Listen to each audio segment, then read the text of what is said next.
What if I told you there was a racing game that you could play in the 40K universe? Well, there is. Today I'm going to take a look at a game that's a partnership between Devere and Games Workshop and is all about Gretchinz racing their highly unpredictable vehicles against each other. Today I'm taking a look at Gretchinz. It's time for another Dice Tower review with Robert Geistlinger. So here we're taking a look at Gretchinz. Now this is a crazy race game for 2 to 4 players where we will be playing as little Gretchinz or goblins in these little buggies. And this is set in the Warhammer 40K universe. So this is a partnership between Devere and Games Workshop. In the game, we're going to be racing along, dealing with both our opponents, dealing with terrain, and also dealing with the fact that our buggies, well, aren't very well built. And so mistakes will happen, and sometimes our own firing will cause us more harm than good. I'll move this out of the way here. At the start of the game, each player is going to have 5 cards in their hand. However, you will not know what cards are in your hand because these cards are multifunction, that they are the track, but they also serve as the attacks and things like that. But only your opponents will see what's in your hand. There are 3 types of cards that could be in your hand. You have the bullets, which are hits, and they're good. These are what I want. You have these malfunctions, which are bad, and then you have these catastrophes, which are even worse. And we'll explain how these resolve when we talk about attacking. At the start of a turn, each player is going to start simultaneously rolling dice and locking them in however they see fit. But once somebody at the table gets to the end, well, not getting what I want. But once somebody gets to the table and they yell out "rah," then everyone else must stop rolling and must just go ahead and lock in whatever they have rolled, but they can do so in any order they wish. Now at this time, any player who has a clan ability that is eligible for this period can resolve it. And so here, the blue player, the Death Skulls, if they are the ones that yell while at the table, they get to rearrange their dice however they wish. Well, I don't want to do that, but they would be able to. At this point, then starting with the first player, you will resolve your dice in order.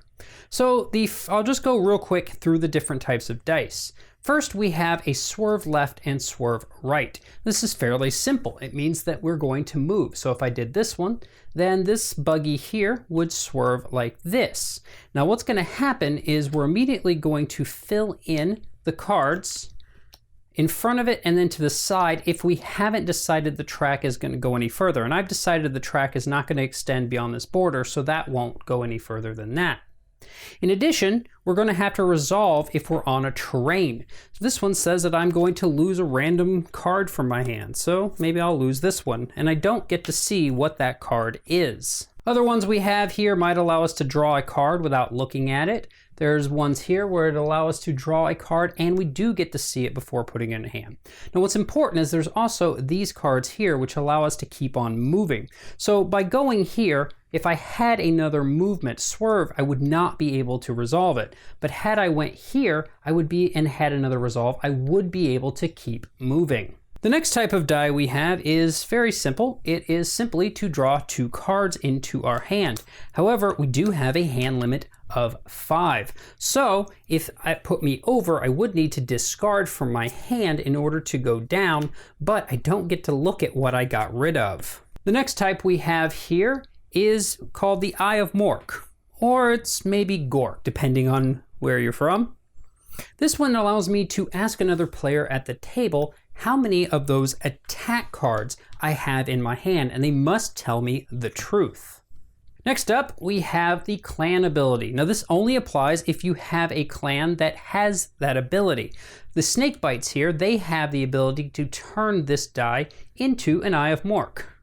So they would be able to do that. So they could take this and turn this into an Eye of Mork. Now the last one I saved because it is the one that is the most important. It is DACA, or how you attack. When you attack, you're going to have your choice of 2 types of targets. You're either going to attack a card, a terrain, and try to turn it into one of these craters, or you're going to attack an opponent. Now, depending on which one is depending on how many cards you're going to take from your hand.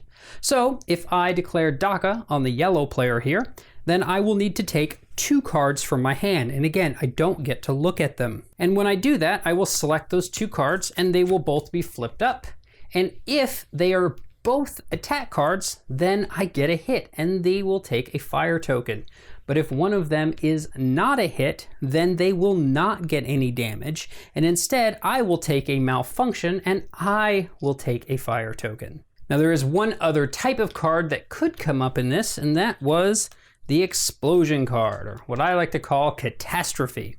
Now, if one of them is the explosion card, that's really bad. It means that my weapon jammed at the worst moment.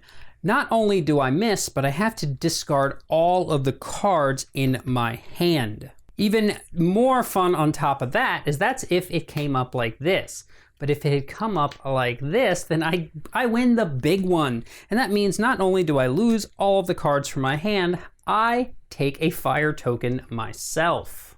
Now, on the other hand, if I wish to attack a terrain, I declare the terrain and I only need to play 1 card from my hand. And that simply is going to be similar, but it's going to either hit, miss, or cause something worse.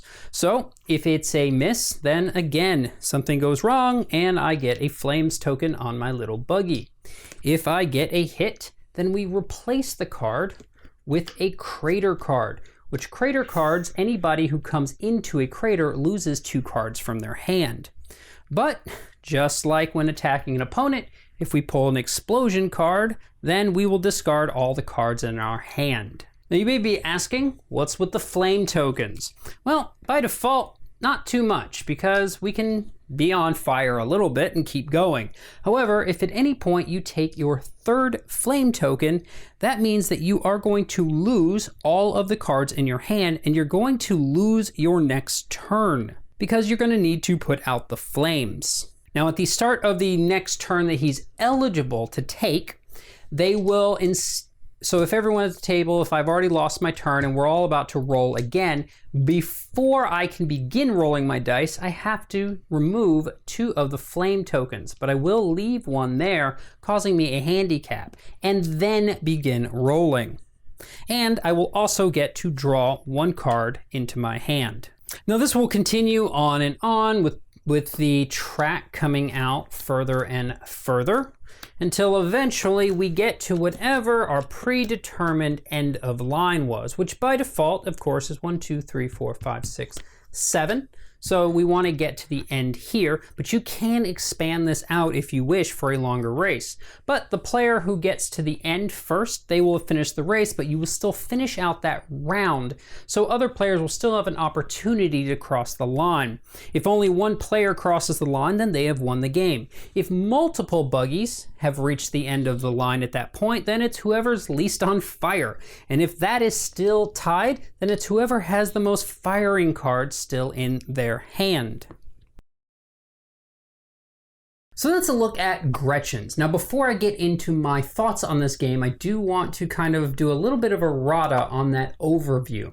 Because when I stated Gretchinz, I also said or goblins. And I actually had some time to take a look at the lore, and Gretchinz are not goblins. They're actually a subspecies of orcs. So I do apologize. I'm sure some of you out there caught that while I was doing the overview, and I just want to let you know that I have since corrected myself. As to the game itself, it's a racing game, it's a programming game, but it's also a really silly game.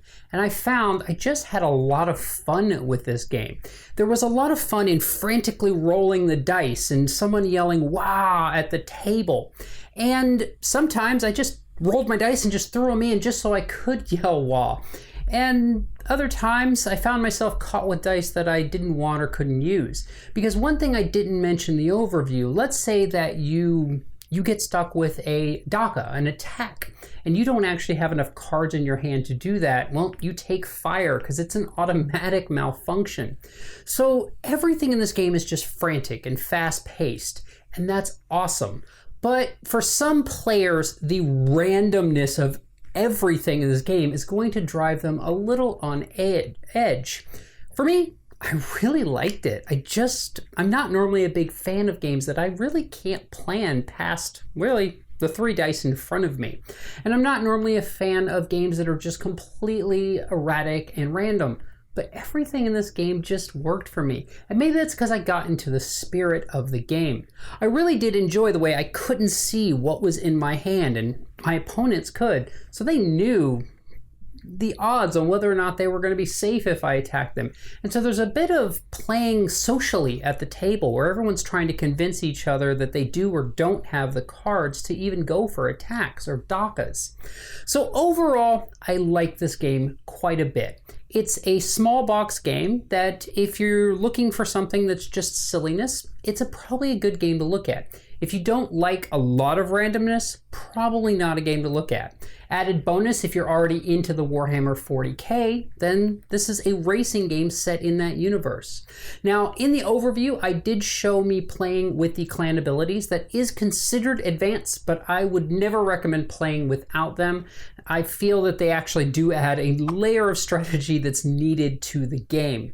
Overall, I really do recommend the game. If this is a game that you think you and your game group might be interested in, I do actually want to say that I recommend this game probably at 3 and 4 players. You can mix another box to go higher. I haven't done it. 2 players is probably not what I recommend this game. But if it's a game that you think you might be interested, then go ahead and check out Gretchinz, and I look forward to seeing you folks next time. Thanks so much for watching the Dice Tower videos. Find more great videos and reviews, as well as our top-rated audio podcast at Dicetower.com. You can also find other great shows at Dicetowernetwork.com. I'm Eric Summerer, and you've been watching The Dice Tower. The Dice Tower is sponsored by Cool Stuff Inc., where you can find great games for great prices. Cool stuff in stock. Check them out at CoolStuffInc.com.